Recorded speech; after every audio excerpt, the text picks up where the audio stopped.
हमें सुनाइए, नहीं सुनाइए। शुभम भाई नहीं सुनाइए। देखिए ऐसा था कि एक बार ऐसे आया, समझना तुम कहानी का सार। एक मेंढक, एक बार बाढ़ आ गई तो वो मेंढक रहता था समुद्र में, तो वो मेंढक गिर गया कुएं में।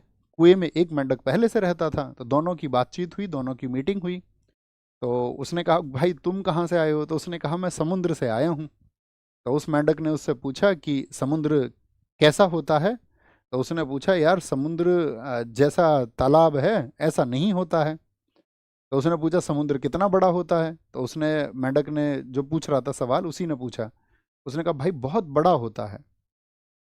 उत्तर दिया उसने। उसने कहा कि बहुत बड़ा होता है। उसने, मेंढक ने अपने हाथ फैलाए ऐसे, बोला इतना बड़ा होता है? मेंढक सोच लो तुम कैसे हाथ फैलाए होंगे उसने। वो तो कुएं में रहता था, उसको कुएं की नॉलेज है। तो उसने बोला कि इतना बड़ा होता है? उसने कहा नहीं नहीं भाई बहुत बड़ा होता है। तो उसने पूरी जान से हाथ फैलाए, इतने, इतना बड़ा होता होगा। तो उसने कहा नहीं भाई तुम्हें नहीं पता है।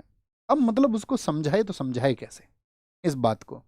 तो कई बार चीजें इस बात पर भी निर्भर करती हैं कि आ, आप उनके जो समझने वाला व्यक्ति है, उसके मस्तिष्क का स्तर कितना है, उसके अंदर कितनी चीजें जा सकती हैं।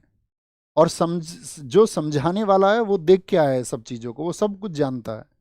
तो वो कई बार तो चाह के भी नहीं बता सकता सारी चीजें।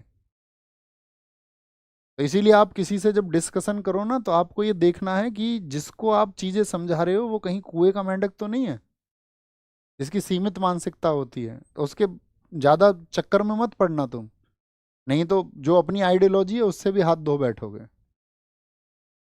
मूर्ख से मूर्ख बोलते हैं ना उसको, कि विद्वान मूर्ख से बहस करे तो वो भी मूर्ख ही बन जाता है फिर। और ये सत्य बात है।